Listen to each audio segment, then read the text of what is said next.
ձայն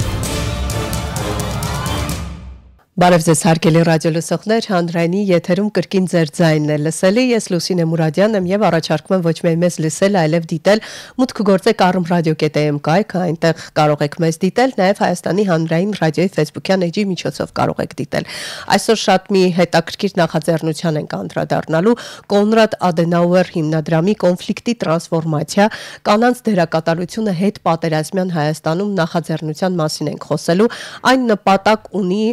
ունի հստակ ուղենիշ, հետազոտություն, դաշտային աշխատանք 11 մարզում, նպատակային վերապատրաստումներ սահմանամերձ համայնքներում, եզրափակիչ համաժողով եւ մեդիա շարք թիրախում կանայք են, որպես համայնքային առաջնորդներ, որոնք կստանան առաջնորդության, արդյունավետ հաղորդակցության, բանակցությունների ու դիմակայության գործնական հմտություններ, այլ մանրամասներ իհարկե կպատմի իմ զրուցակիցը, վստահ եմ, որ այսօր մեզ համար նաեւ հետաքրքիր բացահայտումներ էլ կանենք, ներկայացնեմ իմ զրուցակցին միջազգային անվտանգության հարցերով փորձագետ Աննա Սարգսյան, բարև ձեզ։ Բարև ձեզ։ Շնորհակալություն հրավերն ընդունելու համար։ Սա կարծում եմ կարևորագույն նախաձեռնություններից մեկն է, հաշվի առնելով հետպատերազմյան իրավիճակը եւ հատկապես որ այն իրագործվելու է մարզերում, 11 մարզ, այսինքն ներգրաված է այս աշխատանքների մասին։ Նախ եւ առաջ կուզեի դուք մեկնաբանեիք, ինչ է իրենց ներկայացնում կոնֆլիկտի տրանսֆորմացիան։ Հետո արդեն կմանրամասնենք։ Շատ շնորհակալ եմ հրավերի համար, Լուսինե ջան, եւ հատկապես թեմայի նկատմամբ ուշադրության եւ հետաքրքրության համար։ Ինչպես նշեցիք, Կոնրադ Ադենաուերը երբ որոշ ժամանակ առաջ նախաձեռնեց այս ծրագիրը, ես շատ մեծ սիրով միացա տարբեր պատճառներով, բայց հիմնական պատճառը նաև մասնագիտական հետաքրքրությունն էր այս թեմայի նկատմամբ։ Ինչպես նշեցիք, հետազոտությունը իրենից ներկայացում է տարբեր բաղադրիչներ։ Մի բաղադրիչը եղած ուսումնասիրությունների վերհանումն է եւ նորից ուսումնասիրությունն է այս նոր իրողությունների լույսի ներքո։ Մյուս բաղադրիչը դաշտային աշխատանքներն են, ինչպես նշեցիք, 10 մարզերում եւ մայրաքաղաք Երևանում, եւ այստեղ հետազոտությունը անդրադարձել է 55 կանանց, 5-ական յուրաքանչյուր մարզից եւ մայրաքաղաքից, եւ կանայք ընտրվել են համայնքային տարբեր ակտիվություն դրսևորելու, իրենց առաջնորդական հմտությունները ցուցաբերելու այդ ցուցանիշների հիման վրա։ Ես պիտի ասեմ, չգիտեմ հիմա է դրա ժամանակը ասելու, թե գուցե զրույցի ընթացքում պիտի ասեմ, որ ինձ միշտ հիացնում է կանանց միջավայրում գտնվելու, հատկապես հայ կանանց միջավայրում գտնվելու, դա առավել հիացնում է երևի հետ պատերազմյան ժամանակաշրջանում, որովհետև այն հսկայական բեռը, որը կրել են կանայք, դա ուղղակի անբացատրելի ուժ եւ մոտիվացիա է առաջացնում, երբ դու խոսում ես կանանց հետ, ովքեր որ կամ անմիջական մասնակցություն են ունեցել ռազմական գործողություններին, կամ թիկունքում են ակտիվություն ցուցաբերել։ Եվ դա բացի նրանից, որ տենց հիացմունք առաջացնում, նաեւ բավականին մեծ ուժ եւ մոտիվացիա է փոխանցում, հա, ոգեշնչում։ Ես կարծում եմ, որ այո, դա փոխադարձ է միշտ լինում, ինչպես ցանկացած փոխհարաբերություններում բոլոր տեսակի էմոցիաները փոխադարձ են, նույնպես այստեղ էլ։ Այդ կապակցությամբ ես շատ շնորհակալ եմ Կոնրադ Ադենաուեր հիմնադրամին, որոնք տվել են բավականին լայն ազատություն թեմային անդրադառնալու, որևէ սահմանափակում չի եղել այդ հարցի վերաբերյալ ինչ որ դիրքորոշման տեսակետից անդրադառնալու, եւ այդ կապակցությամբ շատ հետաքրքիր եւ շատ ծավալուն նյութ է արդեն իսկ նշմարվում,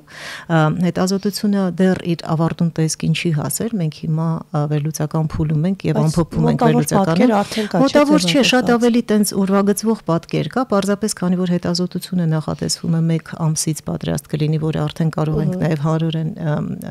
դրան մասին խոսել, բայց մենք այսօր մի քանի բանի կանդրադառնանք։ Ձեր հարցին անդրադառնալով, ինչ բան է կոնֆլիկտի տրանսֆորմացիա։ Շատ բարդ եւ շատ ժամանակատար եզրույթ է դա։ Մեր պարագայում կոնֆլիկտի տրանսֆորմացիան մի քիչ ավելի դժվարանում է երկարում, քանի որ մենք կոնֆլիկտի մի փուլից անցնում ենք մյուս փուլը։ Չի ստացվում մեզ մոտ, որ տենց ավարտուն կոնֆլիկտ ունենանք, ու ես նույնիսկ կասկած ունեմ, որ երբևէ այս տեսակի կոնֆլիկտները ինչ որ ավարտուն փուլի են հասնում, եւ դասականները այդ ոլորտի շատ հետաքրքիր կերպով Յոհան Գալտունգը հատկապես նշում են, որ որոշ կոնֆլիկտներ չունեն ավարտ, չունեն լուծում։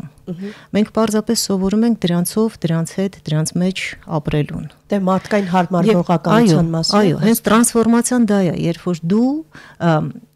կոնֆլիկտը հաղթահարելու ժամանակ կամ դրանից հետո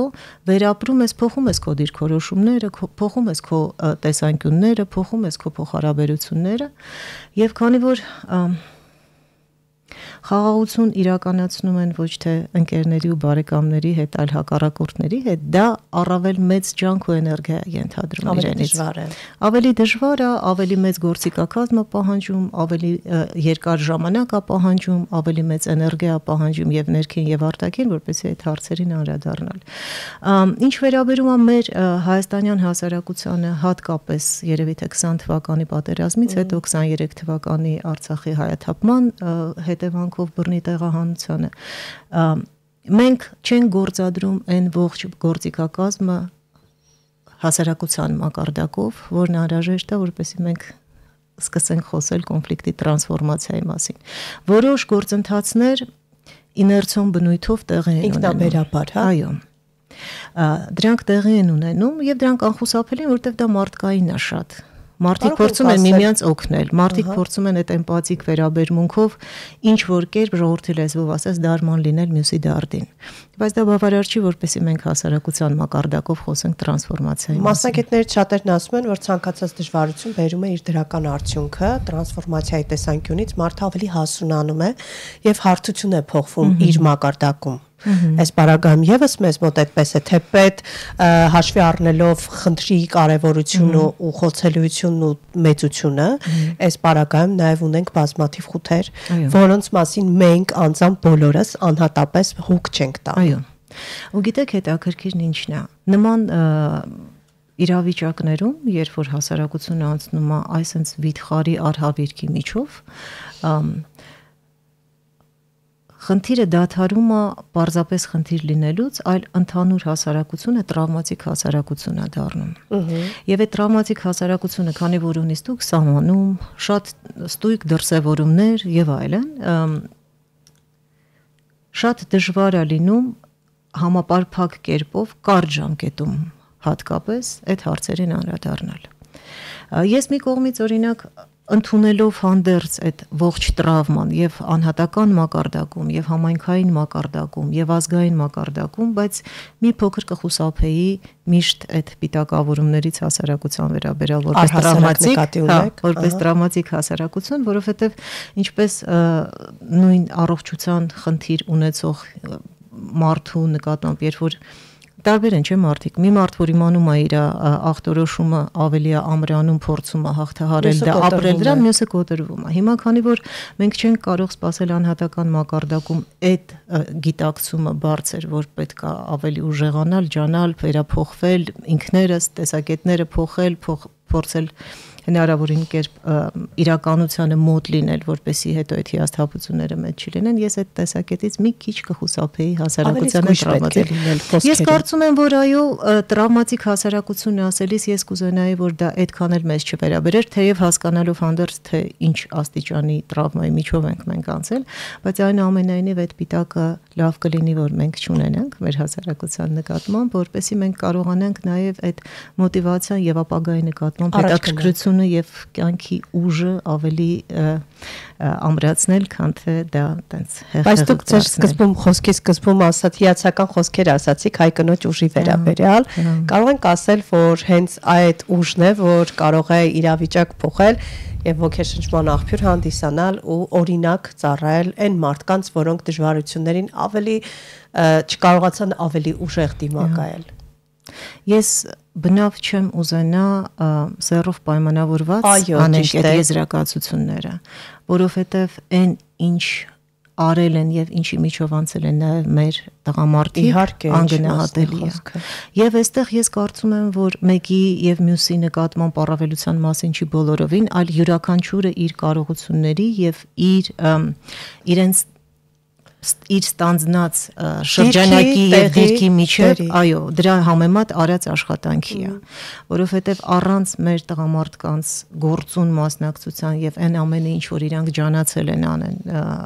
մեր բարեկեցության, երկրի եւ այլնի համար ամեն ինչ արել են, դերագնահատել անհնարին է։ Կանանց տեսակետից ինչի ենք մենք միշտ տենց փորձում ասել, որ հայկինը տենց ուժեղա կարողանում է եւ ոչ միայն հայկին, ընդհանուր առմամբ կինը, որովհետեւ այդպես ըստ երևույթին իվերուս տրված է, որ դիմակայունությունը կնոջ ըստ երևույթին մի քիչ ավելի երկար է, հաշվի առնելով բնությունից ստացած իր այդ առաջնային ֆունկցիան, նոր շունչ, նոր կյանք տալու եւ այլնի։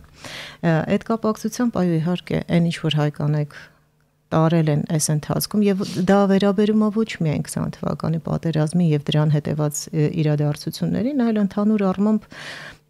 հայոց պատմության ընթացքում երբ որ հիշում ենք, անդադար խնդիրներ ենք։ Այո, անդադար խնդիր ենք լուծում եւ գուցե հենց դա է, որ այսօր դարձրել է դիմակայուն շատ ավելի քան այլ հասարակությունները եւ մենք կարողանում ենք վերապրել, որովհետեւ մեզ հետ պատահել է անպատկերացնելին 20 թվական, հատկապես 23 թվականին անպատկերացնելի բան է տեղի ունեցել։ Որևէ մեկը չի պատկերացրել Արցախը առանց հայերի, չէ՞։ Ես կարծում եմ, որ այդպես շատ քիչ մարդիկ կարող են վատագույն ելք պատերազմից ենթադրել ենք, հասկանալով հանդերձ որ պատերազմա կորստների վերաբերմունքը տարբեր կարող է լինել, բայց դա ընկալելի է։ Ուղղակի Արցախի հայաթափումն է մի քիչ անպատկերացնելի եղել, բայց ինչպես դուք նշեցիք, որ ցանկացած բացասական իրավիճակում միշտ կա ինչ-որ մի դրական բան եւ ես այդ պարագայում կարծում եմ, որ այն 120,000 մարդը, ովքեր տեղափոխվել է Հայաստան, 120,000 տաղանդ է եկել Հայաստան եւ դրան վերաբերմունքա պետք ցուցաբերել, դա պետք է, այո, աջակցությունա պետք ցուցաբերել, որպեսզի մենք կարողանանք միահամուռ բոլորիս մոտ մի նպատակ կա ինձ թվում, որ այդ նպատակները հնարավորինս շուտ իրականության գանք։ Ինչ վերաբերում է հետազոտությանը, ես կուզեի մի քանի բառով նշել, թե ոնց ենք մենք դա իրականացրել եւ թե ինչ հետաքրքիր զրույցներ ենք ունեցել կանանց հետ։ Այդ ընտրությունը տենց պատահական ընտրություն չի եղել, այն կանայք, ովքեր որ մասնակցել են հետազոտությանը, թվով 55, շատ հետաքրքիր կանայք են։ Իրենցից յուրաքանչյուրը իրենց համայնքներում բավականին մեծ ներդրում ունեցող, ակտիվություն ցուցաբերող կանայք են։ Եւ ի պատիվ իրենց բոլորի պիտի ասեմ, որ իրենք երբեք իրենց գործունեությունը վեր չեն դասել հասարակության այլ անդամների կամ սեռով պայմանավորված, որ իրենց արարքը ավելի մեծ է, քան օրինակ տղամարդկանց արարքը եւ այլն։ Եվ սա ես ճիշտն ասած իմ համար շատ մեծ գոհացուցիչ արդյունք է, որ մենք չենք փորձում մեկս մյուսի նկատմամբ ինքնահաստատվելու կամ չգիտեմ առավելություն ցուցաբերելու, այլ հասկանում ենք, որ մեր հասարակության բարեկեցությունը եւ բարեհաջողումը կապված է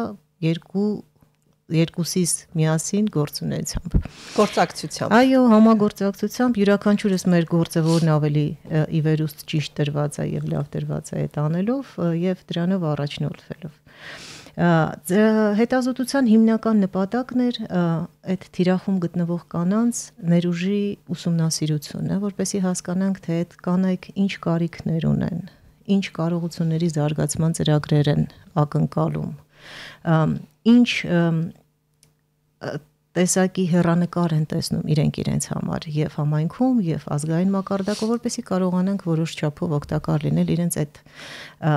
գիտելիքի նկատմամբ ծարավի հագեցմանը եւ այդ տեսակետից պետք է ասեմ, որ անկախ տարիքից, իսկ մեզ մոտ տարիքը 18-ից բարձր տարիքի վերևի շեմ սահմանած չունեինք, կանայք եւ աղջիկներ էին, իրենք բոլորը իրենց տարիքից ելնելով ունեն իրենց առանձնահատկությունները, կարիքները եւ շատ անկեղծորեն կիսում էին մեզ հետ, թե ինչի կարիք ունեն, որպեսզի համայնքում ել ավելի ակտիվ լինեն եւ կարողանան ավելի օգտակար լինել համայնքային հարցերի լուծմանը։ Հիմնական կարիքը ո՞րն էր, որ գրեթե բոլորի մոտ դա կար։ Ինձ թվում է ժամանակներով պայմանավորված դա կառավարման հմտությունների եւ կարողությունների պակասն էին իրենք նշում, թեև իրենք բոլորը այն տեսակի գործեր էին անում համայնքում, որ արտակուստ գուցե թվում էր, որ ելուր ավելին,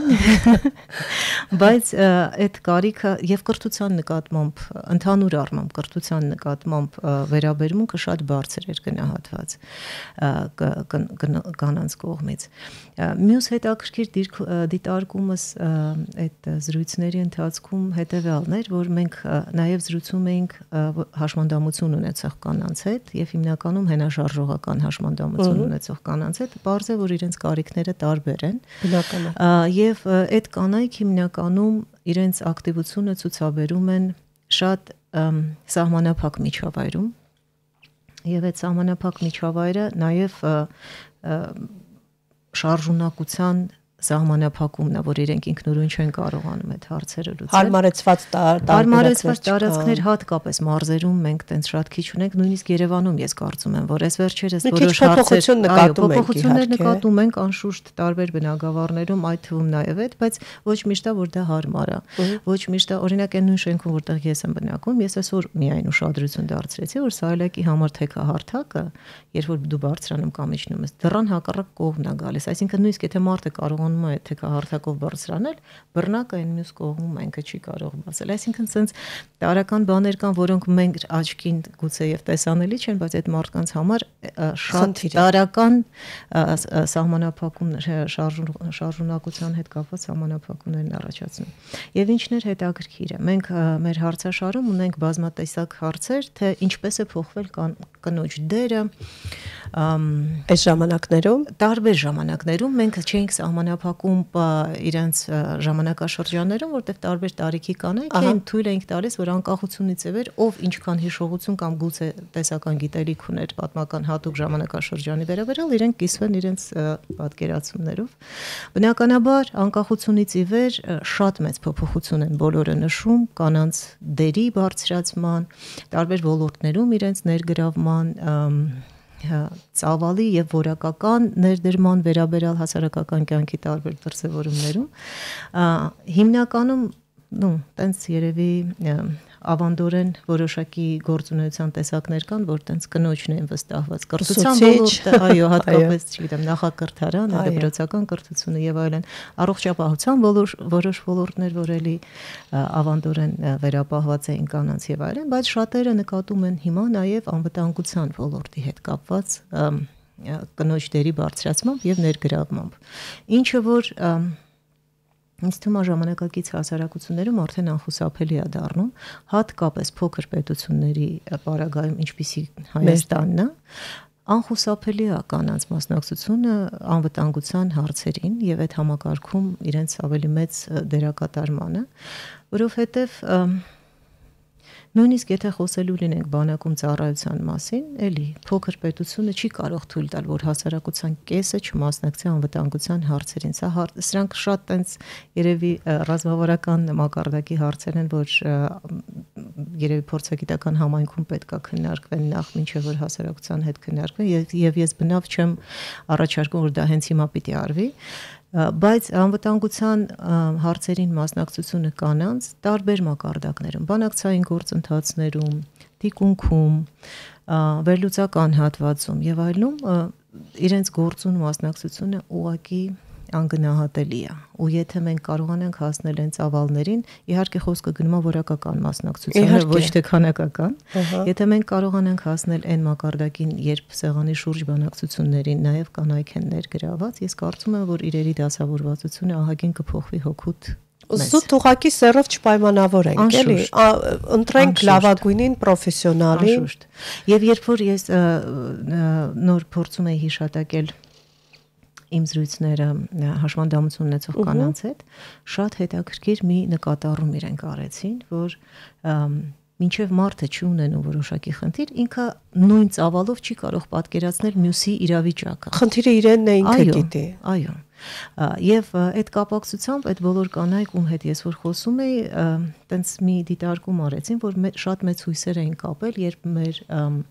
սոցիալական հարցերի եւ աշխատանքի նախարարներից մեկը հենց կին էր, որը էլի հենաշարժողական խնդիր ուներ, եւ իրենք շատ մեծ հույսեր էին կապում իր նախարար դառնալուն պես, որ իրենց վերաբերող հարցերը ավելի շատ կարծրացվեն, ավելի շատ կհասցեագրվեն, ավելի շատ լուծումներ կտրվեն դրանց, բայց իրենք չէին նկատել այդ փոփոխությունները, որոնք ակնկալում էին այդ նախարարից։ Ու հետաքրքիր ինչ է ստացվում, փաստորեն ստացվում է, կարող են գուցե եւ եզրակացնել այդ առումով, որ անկախ դրանից թե կինը ինչ բարձր պաշտոն է զբաղեցնում, միևնույն է ինքը գործում է այդ պաշտոնի անձնագրի շրջանակներում։ Այսինքն ավելի էմոցիոնալ եւ ավելի էմպաթիկ լինելու հնարավորություն չի տալիս ըստ երևույթին մեր կառավարման համակարգը, որ կին նախարարը ով ունի սահմանափակում, ինքը ունի սահմանափակումներ որոշակի հենաշարժողական կամ այլ տեսակի, ավելի արդյունավետ լուծումներ դա այդ իրենից ակնկալող խնդիրների վերաբերյալ։ Ուզում եմ ասել, որ միայն կանանց թվաքանակի բարձրացումը կառավարման համակարգում ոչ միշտ է, որ որակական փոփոխությունների է, որովհետև ընդհանուր առմամբ կառավարման համակարգի տրամաբանությունը չի տալիս այդ ավելի էմպաթիկ դրսևորումների, բայց մյուս կողմից բոլոր կանայք գրեթե ում հետ որ ես զրուցել եմ, իրենք նշում էին, որ դրական փոփոխություններ են տեսնում տարբեր մակարդակներում կանանց ներգրավվածության, որովհետև ի վերջո կան խնդիրներ, որոնք կնոջ աչքին ավելի ցցուն են եւ իրանք դրանց լուծումները ավելի լավ են պատկերացնում իրենց ճկունության հաշվին, իրենց կենցաղում ավելի ակտիվ լինելու հաշվին, որովհետեւ կան հարցեր, որոնք հենց տենց տեսակի լուծումներ են, էլի պահանջում։ Հետո ակտիվացել են կանայք։ Այո, շատ։ Եվ մեր երիտասարդները, եթե իմ ծնողների սերունդը դպրոցն ավարտում էր ու գուցե կիսատ էր թողնում կրթությունը կամ նույնիսկ բարձրագույն չէր ստանում, որովհետև պետք է ամուսնանար, այս պարագայում արդեն շատ բան է փոխվել եւ մենք ավարտել ենք, մասնագիտություն ենք ձեռք բերել, փորձում ենք առաջընթաց ունենալ մեր մասնագիտական ոլորտում։ Սա նաեւ իր հերթին բերել է եւ իրավիճակ է փոխվել այդ առումով։ Անշուշտ։ Եվ իրականում բոլոր կանայք նշում են այդ առաջընթացը, մենք քննարկումը սկսում էինք անկախությունից ի վեր, ենթադրելով, որ մարդիկ ոչ բոլորը մեր ռեսպոնդենտների ունեն այդ տարիքից ելնելով փորձառությունը այն ժամանակների, բայց անշուշտ բոլորը շեշտում էին, թե ինչ փոփոխություն է տեղ ունեցել եւ բովանդակային, եւ որակական, եւ քանակական առումով կանայք հիմա զբաղեցնում են շատ բարձր պաշտոններ, ինչպիսիք են անվտանգության ոլորտի կամ իրավական ոլորտի բարձրաստիճան պաշտոնյաներ են եւ այլն, պարզապես որպեսի խոսելու լինենք ավելի ներգրաված, ավելի որակական փոփոխությունների մասին, անշուշտ ժամանակ է պետք տենց։ Մեկ-երկու հաջողված փորձով ընդհանրացում անել մի քիչ ի ուրախություն բոլորիս նկատում ենք համայնքներում կանանց ակտիվությունը, համայնքապետարաններում աշխատանքի մեջ եւ բավականին արդյունավետ աշխատանքային ընթացք ենք մենք տեսնում դա, որը ոգևորում եւ ուրախացնում է։ Դուք ասացիք 10 մարս եւ Երևան, վստահ եմ, որ կանանց հետ զրուցելուց խնդիրներն ու այն ինչ որ իրենց աչքն է տեսել ու չի վրիպել շատ տարբեր են Երևանի եւ մարզերի, բայց նաեւ կարծում եմ պիտի առանձնացնենք սահմանամերձ մարզերն էլ իր հերթին մի քիչ այդ խնդիրների մասին խոսենք, որոնք ինքնաբերաբար ավելի խորքային են։ Այո, անշուշտ դիտարկված խնդիրները մարզերում եւ մայրաքաղաքում շատ տարբեր են, որովհետև դիտանկյունը տարբեր է խնդիրների։ Հնարավորություններն են տարբեր։ Հնարավորությունները տարբեր են, դիտանկյունը տարբեր է, առօրյա խնդիրները տարբեր են։ Եվ հատկապես տարբեր են սահմանամերձ համայնքներում եւ էլի երևի հիացմունքս պիտի արտահայտեմ սահմանամերձ համայնքներում ապրող մարդկանցով, որ իրենք այդքան չեն ընկրկում եւ այդ աստիճանի չեն վախենալ բառը չեմ ուզում ասել, բայց չեն խուսափում սահմանամերձ իրավիճակներից, սահմանամերձ հարմարվողականության սովորելու։ Այ ես վստահ չեմ, արդյոք դա հարմարվողականության սովորելուն է, թե միջավայրը այդպեսին է տեղ պայքարելու, ավելի ուժեղ դառնալու, լինելու, միշտ լինելու, իմանալու, որ դա քոնն է, ուրիշտեղ դու չունես ապրելու, եւ այդ տեսակետից ինձ թվում է, տենց նաեւ երևի թե դաստիարակության հարցել է, ընտանեկան ընկալումների հարցել է։ Վստահ եմ իրենց հարցնենք կուզեիք այլտեղ գնայիք, իրենք պատասխանել են ոչ։ Ու գիտեք, մեր ռեսպոնդենտներից հետաքրքիր է, իրանք էլ են այդ նկատառումը արել, անմիջական սահմանին լվացքի պարան է կախված, որի վրա կախված են մանկական հագուստ։ Այսինքն սենց շատ երկար պարան է ու մանկական հագուստ է կախված։ Այսինքն այդ մարդիկ չեն տեսնում այլ ապրելու տեղ։ Իրենք գիտեն, որ դա է իրանց տունը, ի վերջո ինչքան հեռանան բայց դրան զուգահեռ կա նաև հիասթափություն այդ սահմանամերձ համայնքներում ապրելու եւ մարդիկ հատկապես երբ որ ինչ-որ սրացումներ են տեղ ունենում, մտածում են բնակարանների փոփոխության վերաբերյալ, վաճառքի, մի քիչ ավելի տեղափոխման ու տենց իրանց մեջ ունեն ներքին կատակներ, որ տեղափոխվենք Հրազդան ապրելու, որտեղ Հրազդանը սահման չունի որևէ կերպ ոնց էլ դու նայում ես։ Դրանք կատակները։ Հա, այդ ներքին իրանց հումորներն են, էլի սահմանի հետ կապված, բայց ինչ վերաբերում է կոնֆլիկտերի, տրանսֆորմացիայի եւ ընկալումների, մենք մեր խորին հարցազրույցներում ունենք հարց, թե ինչպես եք տեսնում հատկապես Ղարաբաղյան կոնֆլիկտի լուծումը, լուծված է ձեզ համար այդ խնդիրը, թե լուծված չի։ Եվ ես պիտի ասեմ, որ 55 կանանցից երևի 53-ը նշում են, որ իրենց համար լուծված չի այդ խնդիրը։ Այսինքն մարդիկ հասկանում են, որ այն իրավիճակը, որը հիմա է տիրում, վերջնական չի։ Ինչ որ փոփոխություններ սպասում են իրանք, եւ ես կարծում եմ, որ ոչ միշտ է, որ դրանք դրական փոփոխություններ են։ Շատ խուսափում են ռազմական գործողությունների մասին խոսելիս, բայց գիտես նախընտրում են լռել, ոչ թե նախընտրում են լռել, ինձ թվում է խոսքի ուժը հաշվի առնելով վախենում են բարձրաձայնել այդ բառերը, բայց հետաքրքիր է, որ շատերը չեն էլ ընկրկում, գտնում են, որ ուրիշ կերպ այդ հարցը լուծում չունի։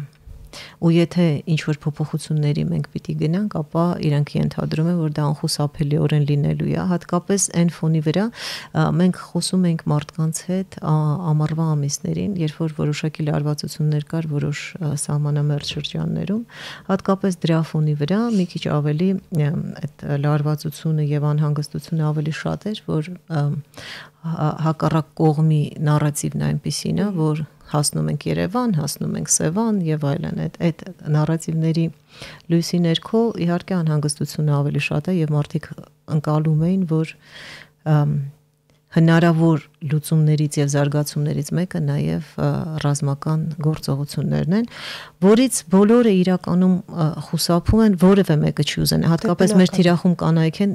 հատկապես կանայք չեն ուզենա այդ տեսակի իրավիճակ, բայց ինձ հետաքրքիր էր, որ իրեն գրեթե բոլորը գտնում են, որ լուծված չի այս հարցը։ Մյուս հետաքրքիր հանգամանքը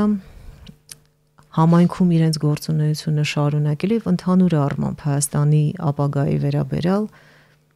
հիմնական խնդիրը անորոշությունն էր, որ իրենք բոլորը նշում են։ Անորոշությունը բոլորին անհանգստացնող երևույթ է։ Ընդ որում այդ անորոշությունը իրենք կապում են հենց անվտանգության հարցերի հետ, ոչ թե ինչ որ տնտեսական առումով անորոշությունը կամ չգիտեմ սոցիալական ինչ որ դրսևորումներ են, այլ հատկապես անվտանգության հարցերին։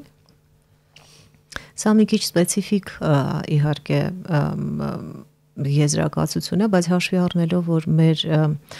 քննարկման թեմաներ կոնֆլիկտի տրանսֆորմացիան եւ կնոջ դերը տրանսֆորմացիոն գործընթացներում, հա, իմ համար օրինակ անակնկալ չէր, որ մարդկանց մոտ ամենամեծ անհանգստությունը այդ անորոշությունն է անվտանգության վերաբերյալ, որովհետեւ երբ որ այդ կարիքը փակված է լինում մարդկանց, մարդը անհանգիստ չի իր անվտանգության վերաբերյալ։ Նոր մնացածներն են ի հայտ գալիս, բայց քանի որ այդ անվտանգային անորոշությունը հիմնական կարծես առաջնային տեղում է հայտնվում։ Այո, առաջնային խնդիր է, դրանից են բխում եւ ածանցվում մնացած բոլոր դրսևորումները, ըստ երևույթին դա էր իրանց անհանգստացնում, որ շատ անորոշ է։ Ունենք մի հետաքրքիր հարց, թե Հայաստանի պարագայում ում վրա կարելի է հույս դնել, ինչ անի Հայաստանը կամ ինչ անեն մարդիկ, որպեսզի իրավիճակներ չկրկնվեն, ումից են կախված եւ այլն։ Եվ հիմնական տենց հաճախակի կրկնվող անհանգստություններից մեր դիվանագիտական կորպուսի աշխատանքներ, որ գտնում էին մարդիկ, որ դիվանագետների քանակը պետք է մեծացվի այս անորոշ իրավիճակներում ու հատկապես sense իրավիճակներում, երբ որ շատ ավելի շատ է պետք խոսել երկրի խնդիրների մասին, հնարավորինս ընկերական հարաբերություններ ստեղծել արտաքին աշխարհի հետ, որպեսզի պետք եղած ժամանակ կարողանաս հույս դնել որոշակի դաշնակիցների ներկայացուցիչների։ Իսկ կային կանայք, որոնք օրինակ ասում էին, որ հույսներս պետք է ինքներս մեր վրա դնենք, մեր զարգացման, մեր աճի վրա պետք է դնենք, որովհետև տարիները ցույց են տվել, որ անդադար մտածել ենք, որ հույսներս պիտի դնենք այս կամ այն պետության վրա, այն պարագայում, որ մենք կարող էինք ավելի զարգանալ, ավելի աճել, ավելի կայուն լինել։ Դա հարցերի այլ բլոկում ենք խոսում, թե ինչն է մեզ պակասում կամ ինչն ենք մենք կարևորում, որպեսզի ավելի ամուր լինենք ներկա իրավիճակներում, այս բոլոր տեսակի խնդիրներին կարողանանք պատշաճ լուծումներ տալ, եւ առաջին հերթին նշվում էր կրթությունը։ Ընդ որում կրթությունը եւ ֆորմալ եւ ոչ ֆորմալ, հաշվի առնելով, որ իրենք արդեն բավական տենց միջին տարիքի եւ ավելի բարձր կանայք են, ֆորմալ կրթությամբ անցած կանայք են իրենք արդեն, բայց գտնում էին, որ այդ ոչ ֆորմալ կրթությունը չափազանց կարևոր է, որպեսզի անհատը որպես անհատ կարողանա ամրանալ եւ այս մարտահրավերներին ավելի պատշաճ կերպով անել։ Ժամանակի պահանջն է, կարծես։ Ժամանակի պահանջն է, հետո այն խնդիրների տեսակները, որոնք մենք բախվում ենք այս իրավիճակներից ելնելով, եւ ես պիտի խոստովանեմ, որ դրանք բոլորը բնավ տեղական բնույթ չեն կրում, այլ համաշխարհային բնույթ են կրում։ Հիմա այդ ճգնաժամերը եւ անհատի ինքնության ճգնաժամերը եւ հասարակական ինքնության ճգնաժամերը, դրանք շատ հատուկ են բոլոր հասարակություններին։ Եվ ոչ միայն մեզ, որովհետեւ հատկապես հիմա շատ լուրջ գեոքաղաքական փոփոխություններ են տեղի ունենում աշխարհում, շատ լուրջ գործընթացներով միջով ենք մենք անցնում եւ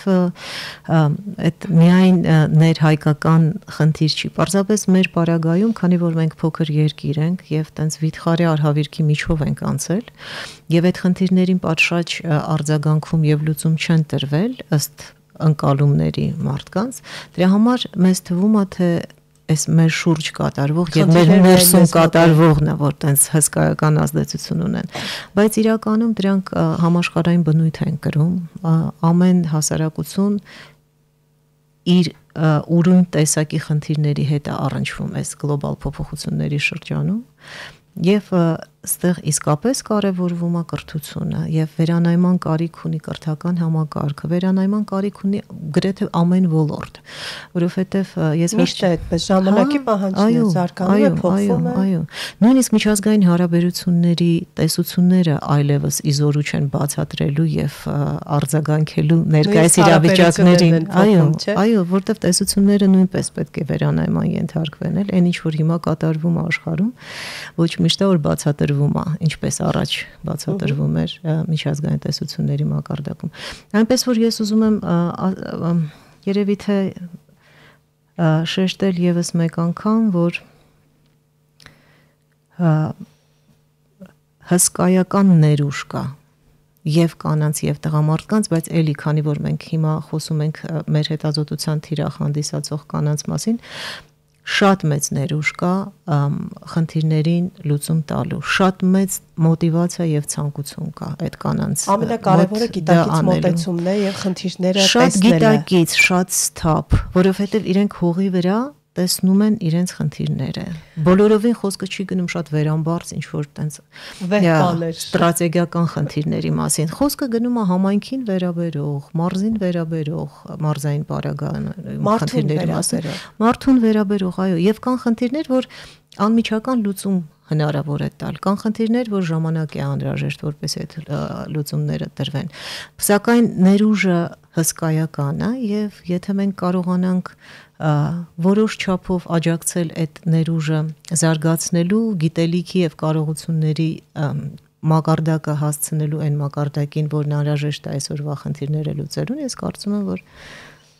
լավ մեծ առաջընթաց կունենանք։ Վերջին հարցը հակեր, ցավոք մեր եթերաժամն է սպառվում, կարող ենք չի ասել, որ այս հետազոտությունը կարող է նոր էջ բացել, որովհետև մենք տեսնում ենք արդեն այս ժամանակի մարդու խնդիրները, մտահոգությունները եւ ցանկությունները։ Գիտեք, ես տենց նոր էջ բացելու մասին մի փոքր կխուսափեի, բայց այո, ինքը տալիս է հնարավորություն տեսնելու խնդիրները շատ ցցուն, այդ խնդիրներին անդրադառնալու ու բացի այդ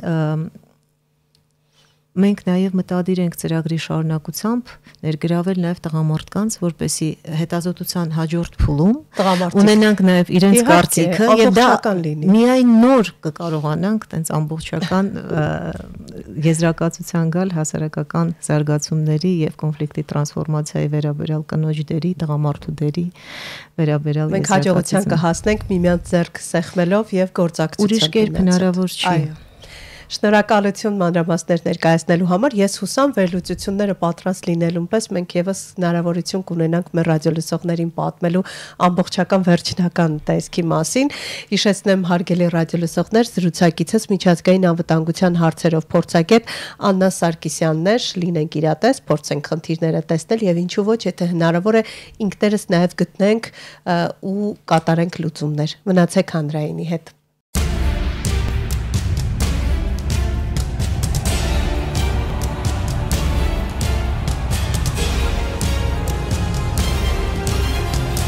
Քո ձայնը